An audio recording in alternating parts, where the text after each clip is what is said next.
Deus não dá satisfação para Satanás, e após a queda de Lúcifer, quando ele se tornou Satanás o adversário de Deus, Deus, lá dentro dos seus conselhos, decidiu criar o homem. E Satanás está olhando isso. Ele está atento aos movimentos de Deus. Quando você joga xadrez, ou enquanto... já fiz a minha jogada, agora ele vai fazer a dele, eu vou ficar aqui olhando para... Você fica atento ao jogo. O que o outro vai fazer? Para eu fazer meu contra-ataque. Deus não ficou lá na displicência, lá, enquanto Satanás agia e vice-versa. Um concentrado no que o outro faz. E Satanás percebeu, Deus está ali fazendo algo com muito capricho, né? Tudo que Deus faz, ele faz pronunciando. Haja luz, pelo poder da palavra. Esse ele teve... Já viu que tem certas coisas que você faz dentro da normalidade. Mas tem uma coisa quando você vai caprichar mais. Não sei o que é presente pro Dia das Mães. Eu não vou comprar pronto, não. Eu vou fazer... Vou pegar a tesoura, vou fazer tudo bem feitinho, colado. Cheio de disposição. Né? Vou fazer aquele presente com as minhas próprias mãos. Eu vou caprichar. Né? Até aquele presente a gente dá até mais valor. Às vezes você compra uma coisa pré-fabricada ali no shopping. A mãe, meu filho, obrigado, não precisava. Mas quando é uma coisa você vê que foi feita com carinho. O menininho pegou, colou as pipoquinhas mesmo no copo, recortou o coraçãozinho, colocou a folha de papel celofane. Você vê que houve um empenho em agradar. A pessoa tinha poucos recursos, mas ela quis agradar, ela fez com a própria mão. E Satanás está observando, fala, Deus está muito carinhoso aí com essa questão, ele está criando com a própria mão. Né? Deus fala, Deus pega o palitinho, faz os dois olhinhos. Ele fez de barro antes de dar sopradinha. Né? Então Deus fez com aquele capricho, né? Deus, com a própria mão, a sua imagem e semelhança, parecidinho com ele. E Satanás está observando isso. Está criando alguém para ficar do lado dele contra mim, só pode. E Satanás percebeu esse carinho todo em Deus fazer alguém, alguma criatura, a sua imagem e semelhança. Não digo movido de ciúme. Satanás também tem ciúme. Tem ira, tem sentimentos, aqui que a gente estudou, mas mais por uma questão estratégica. Ele observa Deus aliado. Eu vou derrubar esse aliado. Eu vou trazer esse aliado ao lado. E ele foi lá e colocou a palavra de Deus à prova. Deus disse que se vocês desobedecerem, vocês vão morrer. Mas eu digo o contrário. Eu desobedeci e estou aqui. Estou inteirão, estou tranquilo. Estou até ativo.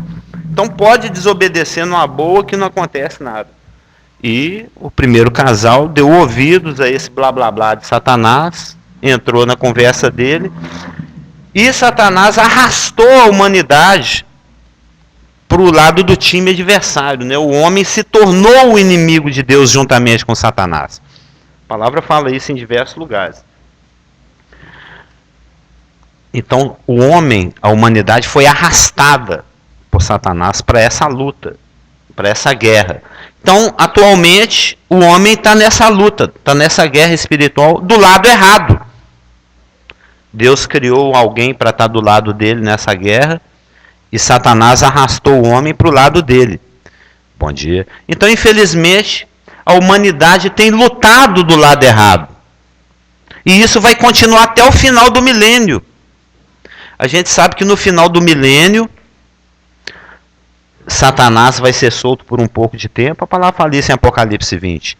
E mesmo que a humanidade tenha vivido debaixo de condições ideais, hoje em dia a gente reclama, né? Poxa, mas o cara nunca bateu o carimbo no lugar certo, agora vai me atrasar 3 dias eu receber esse negócio.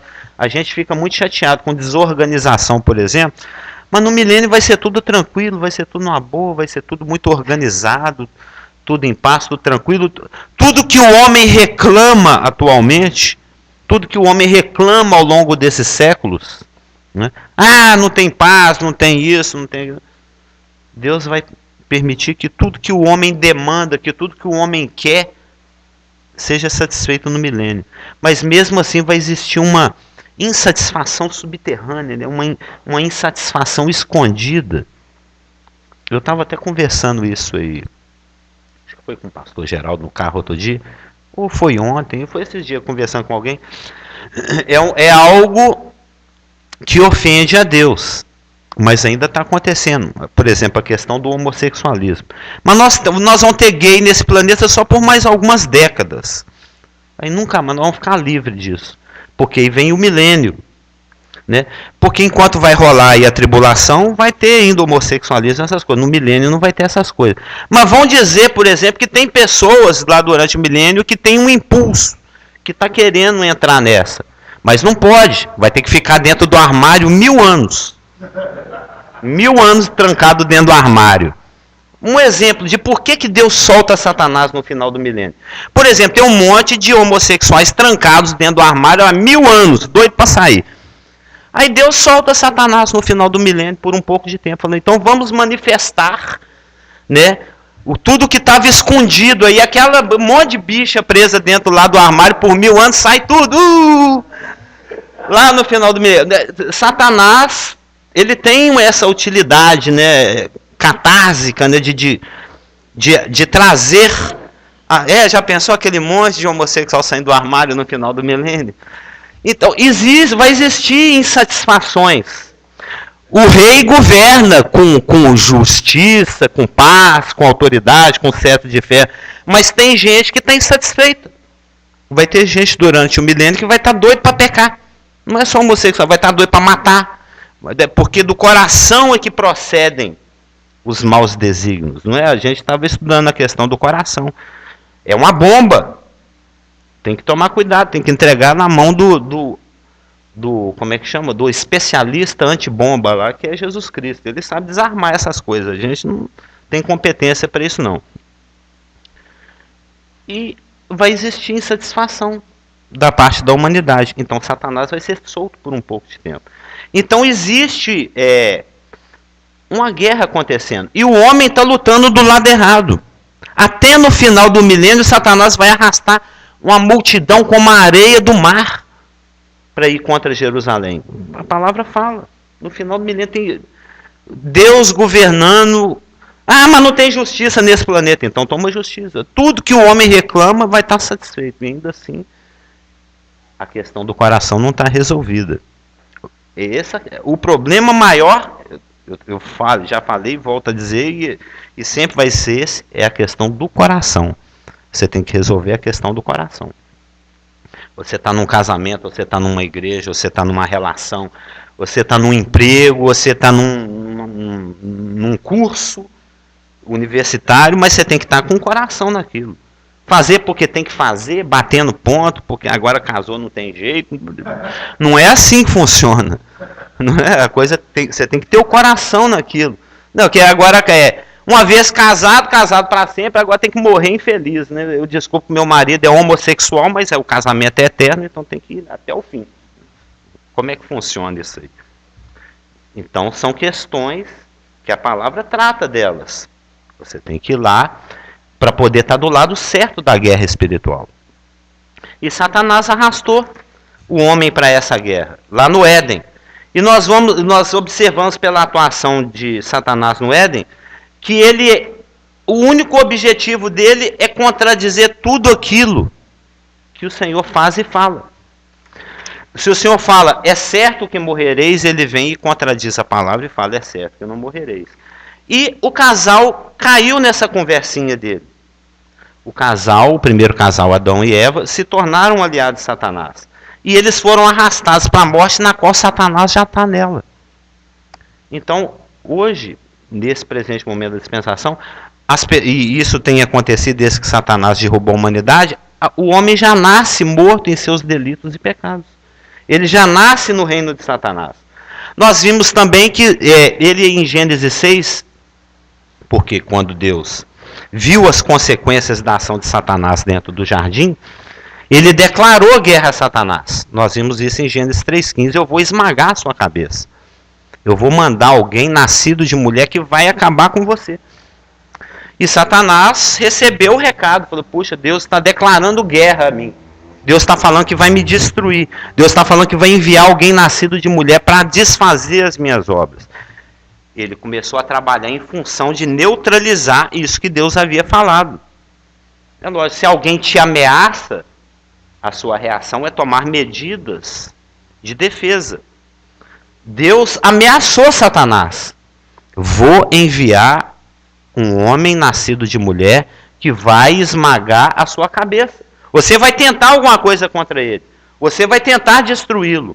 Mas o máximo que você vai conseguir é atingi-lo na sua humanidade. É a questão do calcanhar. Você com o calcanhar ferido, você fica mancando. Você não é um homem por inteiro. Uma vez o Chicanísio falou uma coisa muito interessante. Assistindo uma entrevista dele. O ser humano, ele se acha demais da conta. Nós vamos até entrar nessa questão do robertismo, né? Do se achismo, da pessoa se achar. O homem, ele é muito pretensioso, porque ele está cheio de Satanás. E Satanás é muito pretensioso, ele se acha. Ele não se acha, ele se tem certeza, né? Ele olha assim no espelho, ele vê que ele é lindo. Então, o homem é muito pretensioso, ele acha que é muita coisa. Mas uma vez, vendo uma entrevista, por exemplo, do Chicanísio, ele falou, o homem, ele se julga, né? Muita coisa assim. Você está na rua, cai um cisco no seu olho, um cisco. É coisinha assim, de uma micra de tamanho, você já está inoperante. Você já fica... A sua vida em função de tirar aquele cisco, sopra aqui, ó. Tem um cisco, aquele cisco trava a sua vida. Você não dirige, você dirige com um cisco no olho, incomodando, a sua vida para por causa de um cisco. Um cisco, não, um cisco. Vamos comer, não, um cisco. Não, um cisco. Eu só fico em função de um cisco. A ferpa no dedo. Então o ser humano é tanto, mas não é nada. Ele é tanta coisa, ele é feito em semelhança de Deus, mas ao mesmo tempo ele não é nada. O Alexandre o Grande, o cara mandou no planeta inteirinho uma bactéria no intestino do cara, o cara morreu. Morreu lá todo se virando do avesso, né? Morreu de diarreia. O cara mandava no planeta. O cara era dono do mundo. Dono do mundo, morreu de diarreia, ele morreu de botulismo. O cara tinha... Comeu uma coisinha mal estragadinha ali nas festas, nas gandaias dele, que ele era bissexual, extremamente bagunceiro. Nas gandaias dele lá, ele comeu lá um sanduíche de qualquer jeito, lá pegou uma bactéria e morreu. Alexandre o Grande. O cara tá até na Bíblia. Tem capítulos inteiros falando dele aqui. O cara importantíssimo morreu com uma bactéria. Uma bactériazinha, uma coisa microscópica. Não era nada. Então o ser humano, ao mesmo tempo que ele é muito, mas ele não é nada. E Satanás sabe disso. E ele fica jogando com essas coisas. Então em Gênesis 6, ele tentou desumanizar a humanidade para que essa promessa de Deus em Gênesis 3,15 não se cumprisse. E nós vimos também a questão de que os anjos se reúnem ao redor do trono de Deus. Nós vimos isso em Gênesis 6, nós vimos isso em Jó, o pastor citou Zacarias. Por quê? Porque Satanás não consegue entender como é que alguém adore a Deus sem estar ganhando alguma coisa com isso. Mas você trabalha de graça? Você vai lá bater, não sei o que lá, enxada, capinal lá, de graça? Você vai ficar adorando a Deus de graça? Não vai ganhar nada com isso? Ele não entende isso. Por isso que ele não entendeu, mas Jó adora a Deus assim só porque Deus é Deus? Aí ele questionou Deus. Ele falou, não, tira as coisas de Jó, quero ver se ele vai continuar nessa fidelidade. Para de fazer o depósito no banco que eu quero ver se ele vem bater ponto. A história é mais ou menos... Para de abençoar que eu quero ver se ele continua te adorando. E Deus falou, não, pode tirar tudo dele, você vai ver que ele vai continuar a mesma pessoa. Ele permitiu, é a questão da permissividade. Deus permitiu, e Jó, apesar da mulher dele ter tentado trabalhar junto com Satanás, né, ele ficou firme. A mulher amaldiçoa Deus, aí morre. Foi o que ela falou. Ela estava sendo pegada. Satanás pegou a mulher de Jó emprestado, né? Que ele adora pegar, ele gosta muito de pegar o empregado dos outros para fazer serviço para ele. Que no caso, o nascido de novo. Então é uma guerra que vem se desenvolvendo. Deus, é lógico, depois chamou Abraão, porque Deus tem um propósito. Alcançar a humanidade inteirinha através da nação de Israel. Primeiro Deus salva Israel, e depois, através de Israel, salva o mundo. Como Israel teve aquele probleminha 2000 anos atrás, Deus deixou Israel de lado um pouquinho e está salvando judeus e gentios, formando o corpo com a igreja. Mas isso é só para não perder tempo, porque ele podia estar de braço cruzado há 2000 anos esperando o judeu que está de mal, né? Eu estou de mal. Ficou de mal, virou de costa e não quer conversar com Deus. Deus poderia estar parado, mas ele está aproveitando o tempo dele, porque ele é operoso, e está aproveitando e criando a igreja. Um corpo, uma filha, uma noiva para o filho dele. Mas o trato de Deus é com Israel. E Satanás vai acompanhando isso. Deus chamou um homem ali. Chamou um meu, né? Pegou um idólatra, alguém lá de... O país do Abraão era a Caldeia. Caldeia, né? Foi lá na Caldeia, é o lugar que toma caldo, né? Eu tomei muito caldo sexta-feira, foi num rodízio de caldo. Rodízio de caldo bacana ali no Santa Teresa. Você paga 13 conto e come caldo até. É bom. Tomei caldo de camarão, caldo de feijão, caldo de mandioca, caldo de não sei o que. Comi caldo até sair pelo olho. Mas aí...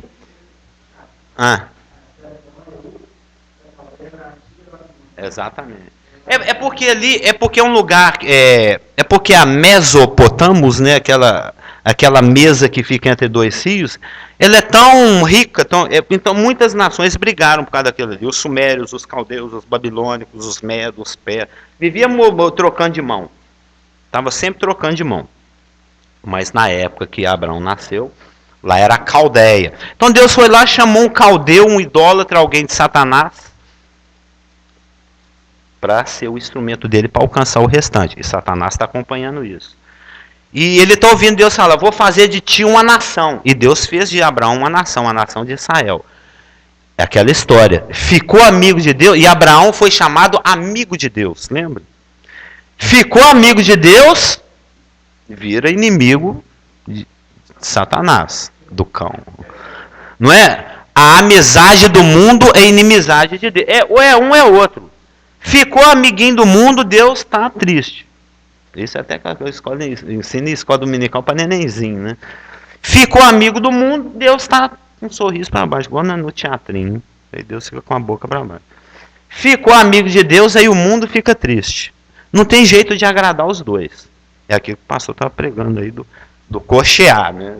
Você decide onde você quer ficar, em cima ou embaixo. Andando no meio fio. Evidentemente, se Deus chamou Israel caiu no centro da atenção de Satanás. É aqui que Deus está trabalhando, então é aqui que eu vou investir, é aqui que eu vou matar, é aqui que eu vou roubar, é aqui que eu vou destruir. Israel se tornou inimigo de Satanás, porque Israel era o instrumento de Deus, o instrumento da ação de Deus no planeta. É óbvio, Satanás vai ficar preocupado com o brasileiro, com outro povo lá que está lá sacrificando o filho dele para Moloque, lá os Moabitas, os Amonitas, os Cananeus, os Amorreus, aqueles outros. Pô, não, estou preocupado com Satanás, com Israel. O que Deus está fazendo com esse povo? E tudo que Deus fazia em Israel, Satanás, como sempre, vinha naquela ação contrária, para neutralizar a ação de Deus. Então Israel caiu no centro da arena, caiu no ringue, caiu no octógono, né? É aqui que a luta acontece. Israel está no centro, está lá no octógono, tomando dos dois lados, né? No meio da briga de Deus e o diabo, que é a nossa posição hoje. Israel ainda é importante nos planos de Deus, mas nesse momento é secundário. É lógico que existem eventos históricos que têm que acontecer para desencadear a ação escatológica final. Satanás sabe disso, mas Israel não é prioridade de Satanás nesse momento. A prioridade de Satanás nesse momento é a igreja, porque é através da igreja que Deus está agindo. Israel faz parte dos planos de Deus. Muitos da igreja acham que Deus já não quer nada com Israel, que já foi até substituído, que nós somos o novo Israel de Deus, mas não tem nada disso. Israel só está no cantinho, posto de lado. Nós já aprendemos isso lá em Romanos. Veio... Como é que fala? É que veio Veio o endurecimento em parte sobre Israel. Lembra que nós explicamos? Que esse endurecimento é a porosis, lá no grego, é aquela tampa assim que você põe. Já viu? A Elane fala assim pro Isaac: Ô Isaac, tampa o arroz. Mas não tampa tudo não, deixa aquele buraquinho assim para ir saindo vapor, que senão forma aquela espuma. Aí a tampa cai, não é? Se você tampar totalmente o arroz, dá aquela espumeira.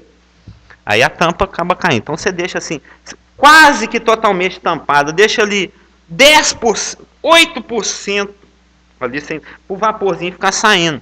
É isso que aconteceu com Israel. Veio o endurecimento em parte sobre Israel. Deus tampou a boca da cisterna chamada Israel, quase que totalmente. É a tal da longanimidade de Deus.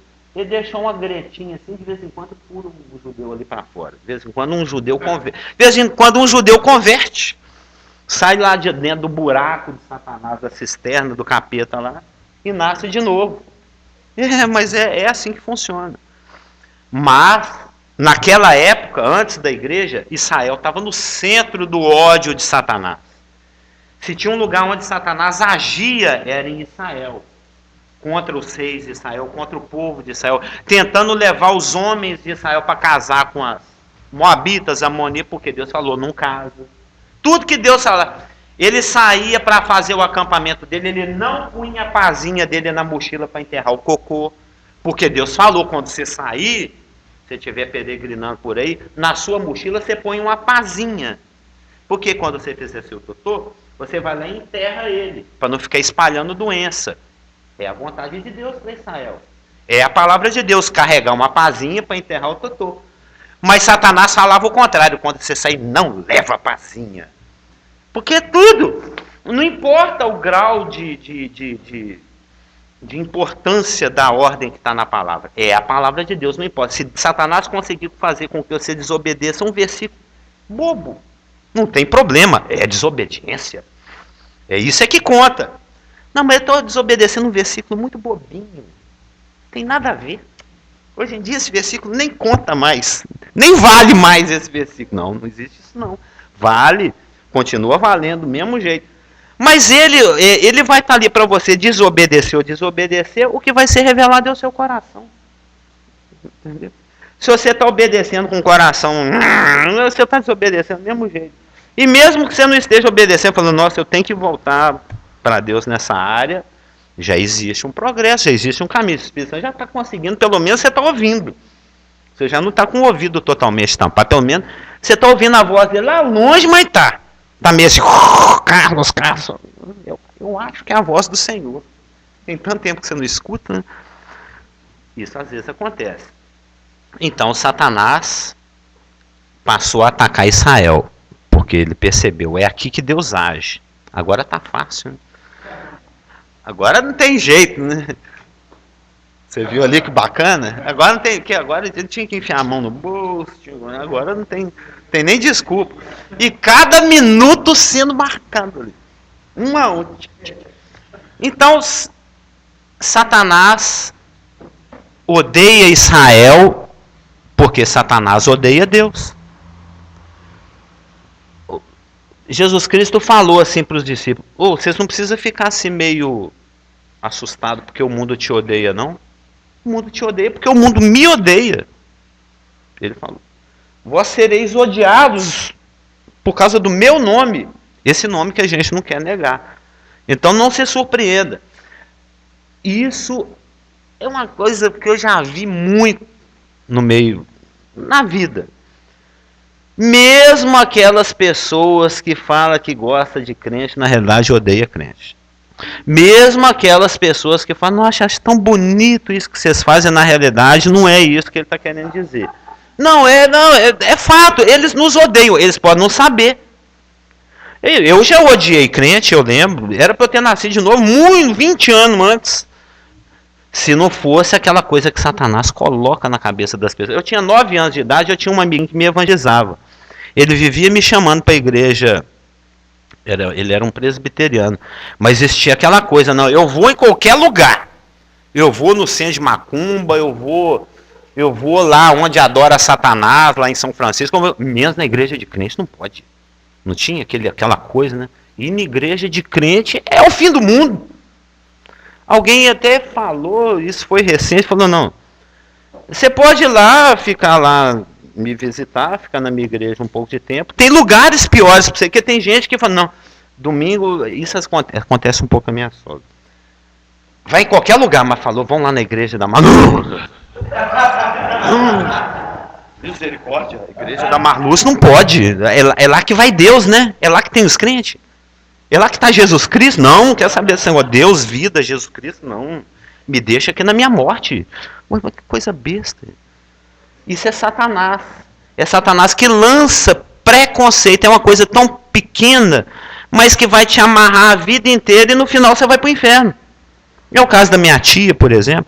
A gente empenha, evangeliza, convida para as coisas, para os batismos, para os não sei o que lá, para dar uma oportunidade dela ouvir um evangelho mais cristalino, porque o evangelho que ela escuta na igreja católica é todo misturado, está todo com barro, tá tudo muito turvo.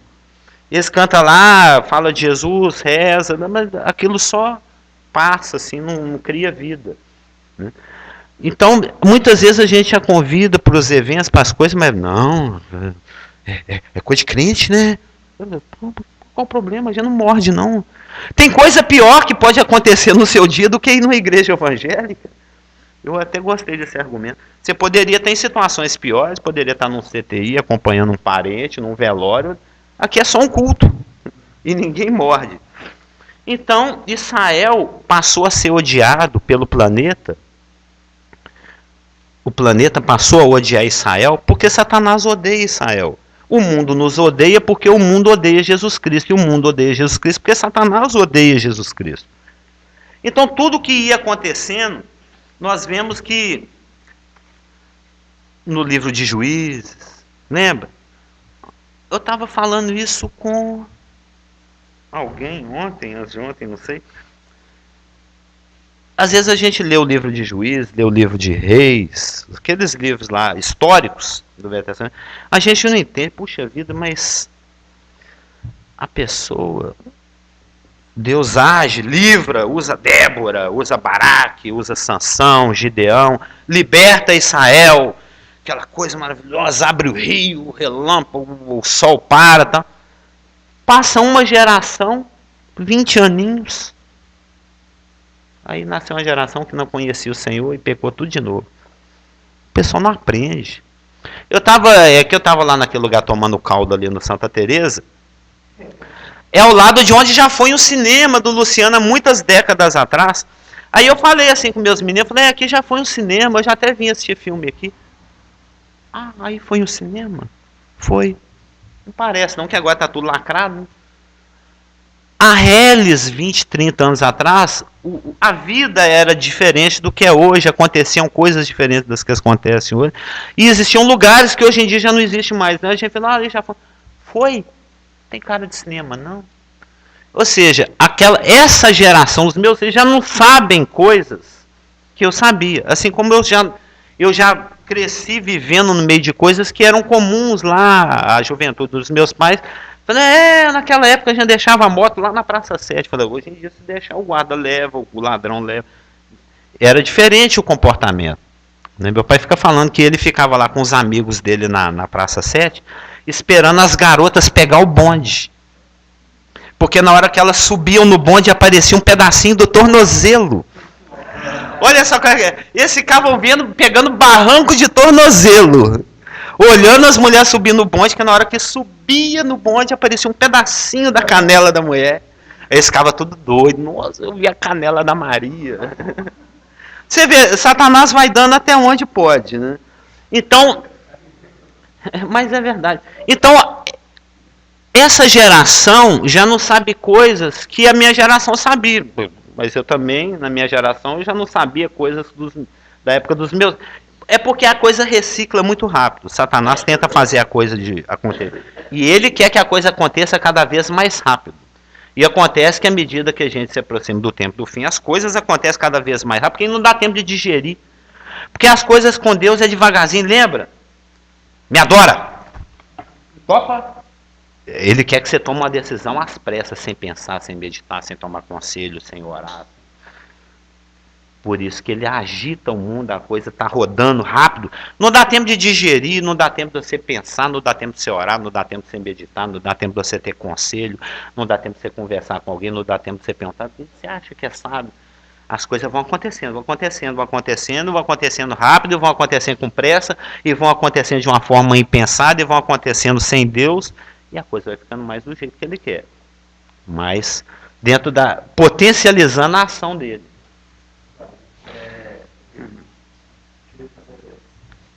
No caso, Augusto quer fazer uma pergunta. Diante dessa palavra que fala assim, o mundo jaz no mar. Jaz mesmo, né?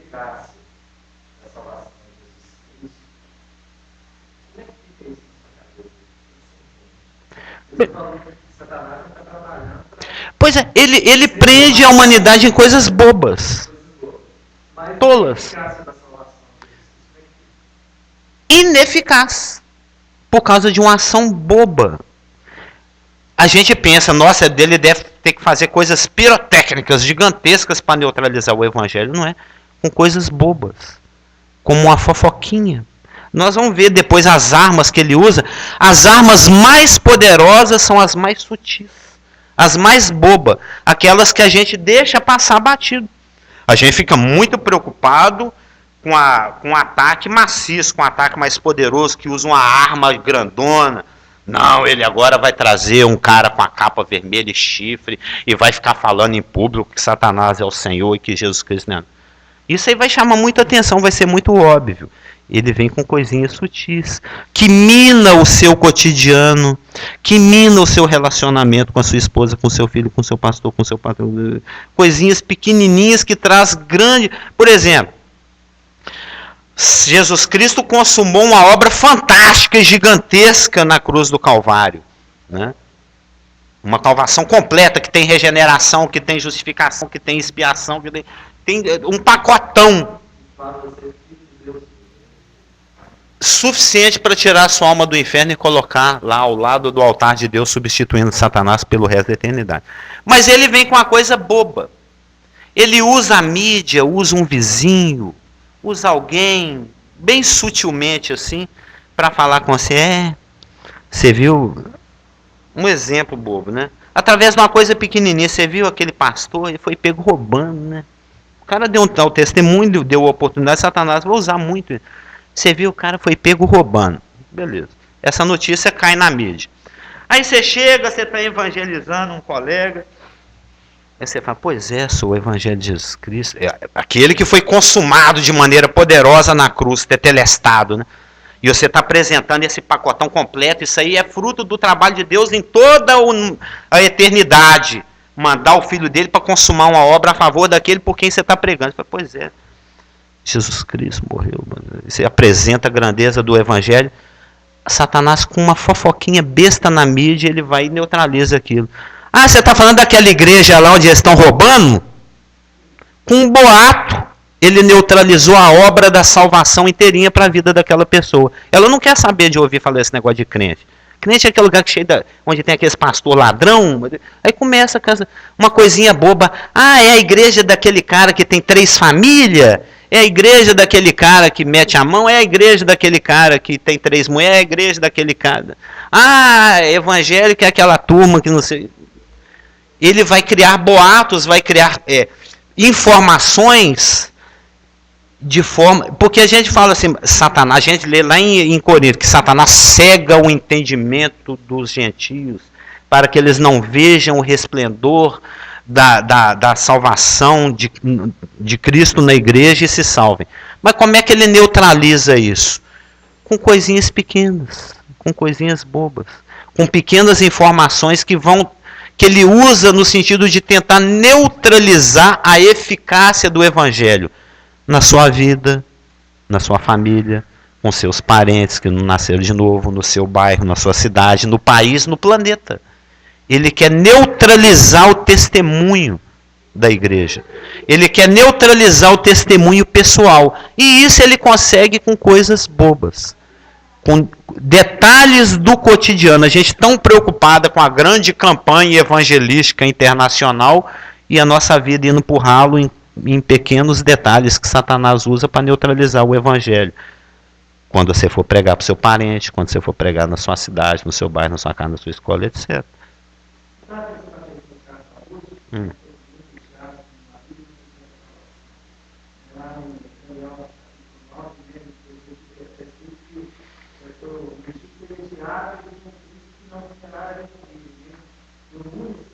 É a profecia de 70 semanas, né? Morto.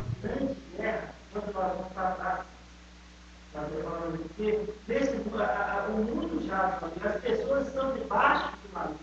E quando nós pregamos o evangelho, as pessoas respondem, em vez daquela guerra que acontece quando nós estamos na praça, Deus vai tirando esse mundo debaixo deles, tirando esse mundo debaixo de Satanás e colocando nessa família, como tira lá de Colossenses capítulo 1, do império das trevas, o reino do Filho do Amor. Então é algo sobrenatural. Sobrenatural, com certeza. É uma guerra intensa, quando nós vamos falar disso. Como já foi bem dito aqui no passado, o inteiro Satanás move as multidões de demônios para tentar impedir que a gente chegue ali. O planeta inteiro tem função de alguém não nascer de novo. Pode parecer besta, pode parecer uma coisa boba, mas a coisa mais importante que acontece no planeta é uma pregação pública. Seja da palavra, igual nós estamos fazendo aqui agora, ou seja lá da palavra da salvação em público. É a única coisa que interessa nesse planeta, as comissões, os não sei o que, as reuniões internacionais, a FIFA reunindo para saber em qual estádio que vai ter jogo, isso aí é lixo. Isso aí não serve para nada. Isso aí não vai ficar no tribunal de Cristo, não vai ficar no trono branco. Em qual cidade que vai sediar o final da Copa? Isso não tem a mínima importância. Não serve para nada. Qual cidade que sediou a final da Copa de 38? Você lembra? Quem foi o campeão? Quem foi o vice-campeão em 1938? Quem foi o campeão mundial de Fórmula 1 em 1961? Lixo, isso é pra nada. Quem foi o campeão de basquete em 1988? Isso vai virar uma estatística, um escritinho que vai ser queimado lá na tribulação. Não vai nem entrar no milênio. Agora, eu gosto quando eu leio lá em Apocalipse que aqueles que estão sofrendo na tribulação morrem degolado pelo anticristo e as suas obras o acompanham. Isso é legal. Aí as suas obras o acompanham. Morreu o Carlos Augusto ontem, o táxi bateu. Morreu, esmagado. As suas obras o acompanham.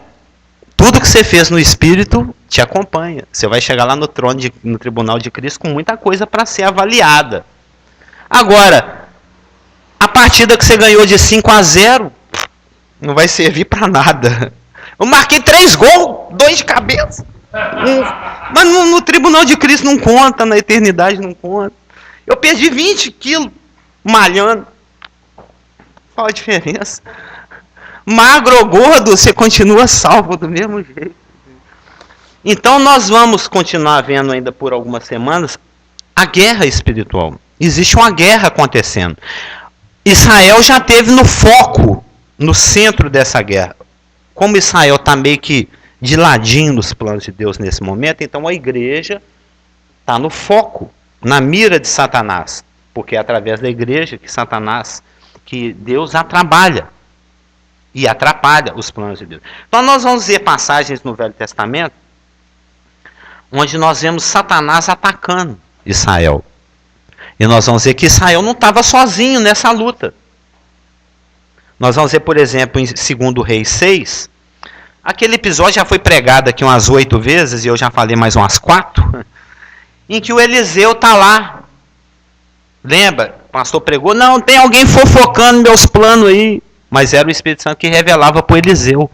O rei vai atacar em tal lugar. Aí Deus mandou o rei da Síria, mandou um exército gigante. 80 mil contra 1. Quero ver se agora eu não mato esse cara. Cercou o barraco dele. Aí de manhã, ele tinha um aprendiz, né? O Eliseu era o aprendiz do Elias e ele tinha o Geazi, que era o aprendiz dele. Tá lá o Geazi com a escova de dente, a toalha no ombro, né? indo escovar dente na bica lá fora. Eu lembro, eu já escovei dente na bica. Aquela água fria que descia das montanhas de São Lourenço, lá na fazenda do meu avô. Aí ele tá lá com a toalhinha, escova de dente, indo na bica, escovar dente, ele olha assim, milhares e milhares e milhares e milhares de soldados sírios cercando um barraco. Um barraco com um careca e um menino. 80 mil soldados para matar um careca e um menino. Um rapazinho é que o Eliseu era careca. Lembra? A ursa matou o pessoal lá. Ô calmo, ô calmo. Nossa, o Geazi falou, nossa, nós estamos lascados agora.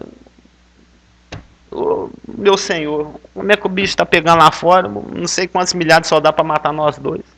Você está preocupado com isso? Você está preocupado com isso? Falei, Senhor, abre o olho dele para ele ver se ele entende em que luta que nós estamos nela. Aí os olhos de Geazi foram abertos e tinha um exército maior ainda de anjos, que os anjos saradão, ao redor do exército da Síria. Aí o Eliseu falou, maior número são aqueles que estão conosco do que aqueles que estão contra. E aí vieram os eventos, foram feridos de cegueira, etc. E o Senhor livrou. Milhares e milhares contra 2 caras. E eles venceram porque o Senhor estava com eles. Dentro dessa mesma guerra espiritual, teve um outro episódio que o pastor já pregou umas 20 vezes. E eu já falei umas 14. Em que o Ezequias está lá na cidade dele, o Senaqueribe cercou a cidade, falou um monte de besteira, vou destruir vocês tudo. E o Ezequias chorou, pediu ajuda do Senhor, clamou, o Senhor mandou o anjo de noite lá. Esse um anjo, está lá em 2 Reis 19, 35. Um anjo. Lembra que tinha um montão de anjo ao redor da cabana lá do Eliseu, para livrar o Eliseu. Do montão de soldados sírios. Dessa vez Deus mandou um anjo, matou 185 mil assírios. Com espada, com escudo, com tudo armado. Um anjo. O Eliseu tinha um montão dele à disposição. E tinha um anjo aqui livrando o Ezequias. Isso dentro dessa luta. Aí citando o que o pastor também pregou semana passada, Salmo 34, 7 fala que tem um anjo do Senhor displicente, prestando atenção nas anjas, de vez em quando, distraí, eu fui olhar para anjo, o Isaac quebrou o pé ali, e agora eu estou lascado com o Senhor.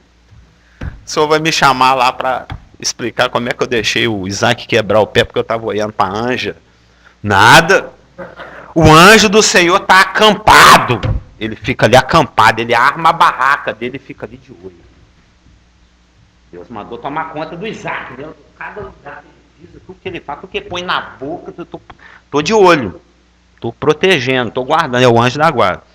Você vê, um anjo mata 185 mil assírios, tudo patolão, tudo bem armado. Você tem um acampado ao seu redor, tomando conta. Por quê? Porque Deus sabe. Se depender de Satanás, a igreja nem estava aqui mais. A igreja não sobrava ninguém. Por causa do grau da intensidade da luta espiritual. Deus sabe o que Satanás é capaz e quais são as pretensões dele. Mas como ele falou, eis que estou convosco todos os dias até a consumação do século. E se Satanás toca em algum de nós, ou em alguma área da nossa vida, é porque Deus permitiu. E se Deus permitiu, juntamente ele está dando o escape. Então, trocando em miúdos, a gente peca porque quer. Cai na tentação porque quer. Cai na cilada porque quer. É uma questão de coração. Então, na semana que vem, nós vamos continuar vendo o ataque de Satanás contra Israel. E depois nós vamos ver como é que esse ataque foi redirecionado para a igreja. Porque Deus deixou Israel ali meio de ladinho, por enquanto, dentro dos planos dele. A igreja não substituiu Israel. A igreja não está no lugar de Israel. Apesar que tem alguns irmãos que enganadamente pensam assim.